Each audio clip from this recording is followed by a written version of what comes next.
end game's headache, and the flower of hope that will give birth to a sanctuary. With his head in his hand, he who bore the pain will try to reach the void again. The place where nothing moves, where darkness is lord, and silence its preacher, a place of peace. There, his head can pour freely onto a new seed, which, with renewed purpose, will sprout life. But alas, ceaseless violence and an apologetic noise will again be wallpaper to the corridors of pest serenity. A time known as post-void, a place known as post.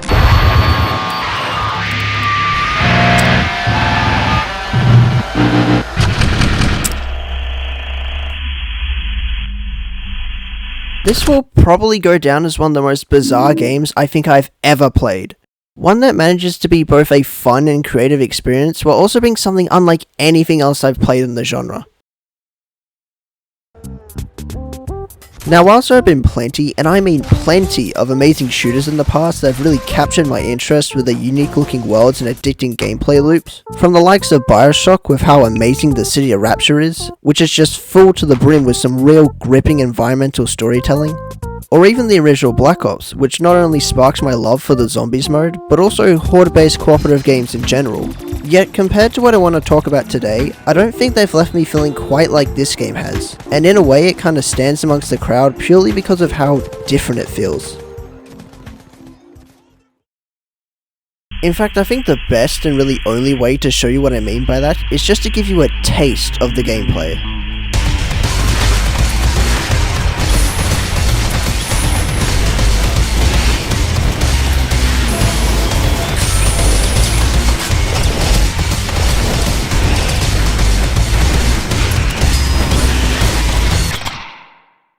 Now, if you thought there was a lot to process just now, then welcome to the chaotic nature that is Post-Void, the fast-paced, seizure-inducing, roguelike indie shooter created by YCJY Games. For the generous, low price of $4.50. Easily one of the most headache-causing, yet oddly enough, one of the most enjoyable shooters I've played in recent memory, which has just been festering in my thoughts like an eternal migraine ever since I played it, which is quite fitting seeing how much this game completely revels in being extremely hard to look at times. Looking about as normal as something like Cruelty Squad, another game I often see Post-Void get compared to, which itself has an equally absurd art style and a random nonsensical use of textures seen within a bunch of the missions.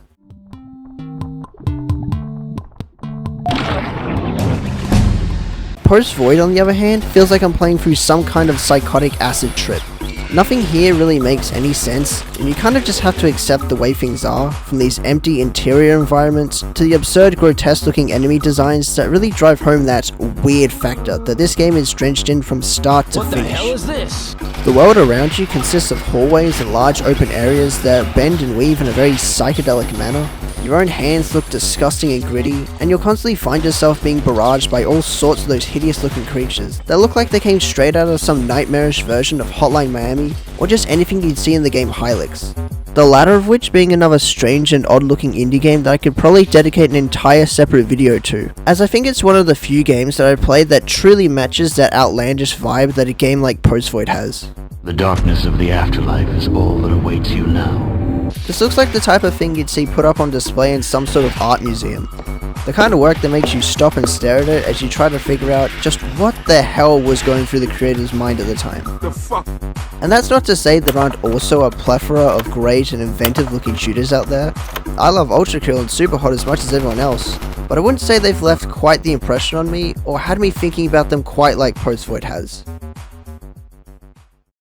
Yet despite the very overwhelming presentation, however, the game is actually a lot more simplistic and straightforward in how it plays. From the moment you hit start on the main menu, you're plunged straight into the opening level. Your character's never really given a name of some kind, no sense of backstory to speak of, and in your grungy looking hands is nothing more than a pistol and an odd looking glass head simply referred to as your idol, which acts both as a timer and a health bar of sorts. For each second that passes or any damage done to the player, a portion of that liquid inside your idol will leak out, and the only way to replenish it is to kill an enemy and get a little bit of that liquid back. If that head manages to run dry or you start taking too much damage, you'll be greeted to the 3-second countdown, meaning you only have a brief second left to either kill an enemy or complete the level before being subjected to the most over-the-top game over screen I've ever seen. I feel like this system alone makes Post Void such a rush to play, constantly on this frantic tightrope walk where you could be both perfectly fine for one moment and at the risk of losing everything once that balance begins to fade.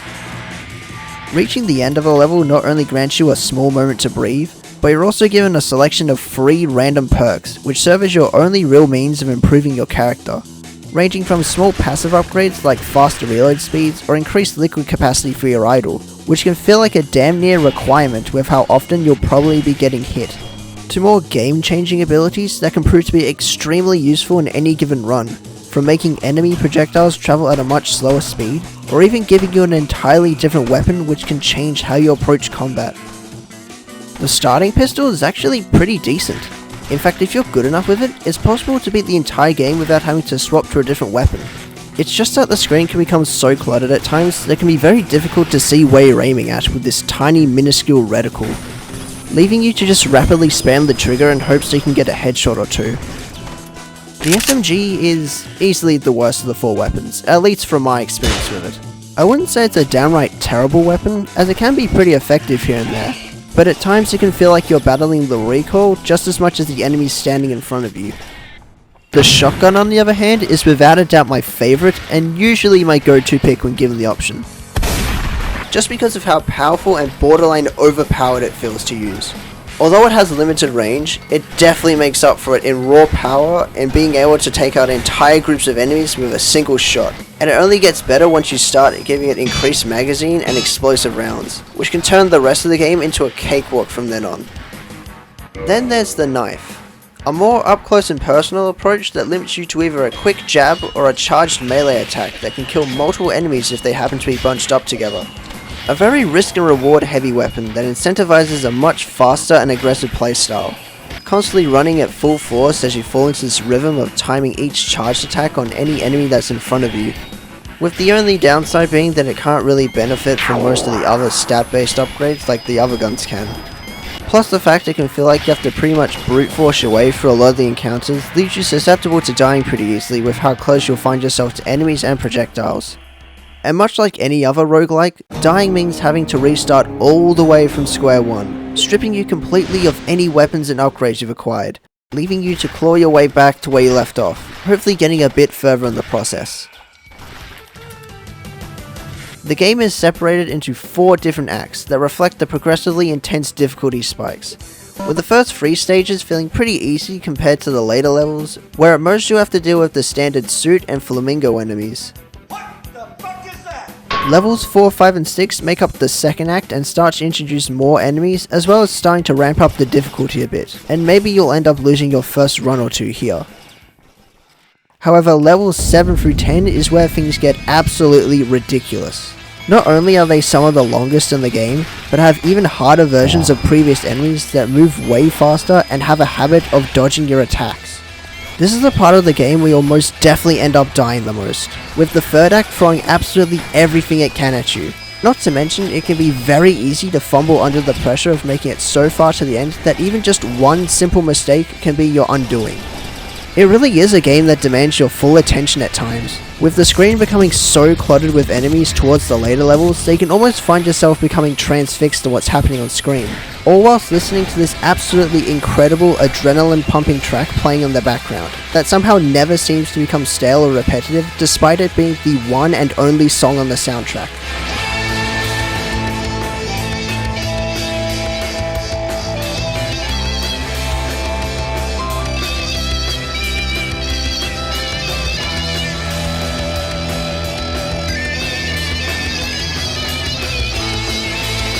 It perfectly matches the high octane gameplay and the feeling that you're going 1,000,000 kilometers an hour through these procedurally generated hallways, never really slowing down for even a second. Kinda like running down the corridors of a hotel at breakneck pace, completely uncaring if anyone happens to be standing in front of you. However, if you can manage to fight your way through all 10 levels, and after most definitely dying repeatedly in the process, there exists only one more level before reaching the sort of conclusion to all this carnage. It's by no means an easy feat, as it took me around an hour or so my first time round to finally pull through and get my first ever victory, and for others it could take much longer than that. Reaching the epilogue stage sees you no longer within the confines of whatever building you've been spending the majority of the game in, but now rather in some dimly lit forest. The walls and floors, which were once covered in brightly coloured wallpapers and carpets, are instead replaced with rows upon rows of birch trees and this continuous pile of brown leaves. Whilst not being a total cakewalk, it's a rather short level unlike the ones found in the third act, serving as more as your final home stretch before officially beating the game. But progressing far enough into the forest will eventually cause the music to fade out, with even your idol no longer spilling any more of the liquid. All you can really do from here is continue forward as what looks to be a seed lays in the middle of this void, surrounded by even more trees. And getting close enough to it will trigger an animation of your character shashing the idol above it, as the remaining liquid allows the seed to sprout into this flower of hope that you've been trying to get you this whole time. As you're promptly given your final score and stats based on your overall performance, complete with an extra 10,000 points for making it all the way to the end. And that really is where the game comes to an end. No hidden level that takes you to some sort of true ending you'd see in a lot of other games. Not even a secret cutscene to be found that reveals who you've been playing as this whole time. We've survived the slaughter, and that's all that really matters right now, as our character can finally rest and soak up this peaceful solitude that surrounds him. Now, whilst I have seen and read a few different theories and possibilities as to what this game could all really mean, including some of my own personal interpretations, ranging from everything we see being nothing more than a hallucinatory adventure in the mind of some addict, with every attempt to reach this void being them giving into their addiction once more, to something more along the lines of just some guy wanting to let out all his frustration and anger from working in a job that he hates, only wanting to get back home to that one place that makes him happy in life. A sentiment that I'm sure a lot of people can emphasize with, and one could possibly relate to in a way. All of it is nothing too concrete, however, and as far as I'm aware, the original developers themselves haven't given a clear answer, if they even intended on having one in the first place. I know this conclusion can almost seem like somewhat of a middle finger to anyone seeking a proper ending, or those wanting to delve a little deeper into the hidden narrative that may or may not be trying to be told here. And yet, by this point, I feel like Post-Void has achieved everything it set out to do. This is just a game, first and foremost, designed purely to give you a headache and have the feeling like your eyes are being melted from your head. You don't really play Post-Void for its story, you play for the thrill of the gameplay. The sheer rush of being constantly on the move whilst blood-pumping music shakes your eardrums. And given the aforementioned low price tag, I'd still recommend playing it for yourself, as I don't think a simple video can really do this game justice. It's a fucking roller coaster that'll either have you vomiting once it's over, or craving more until you've gone completely numb to the sensation.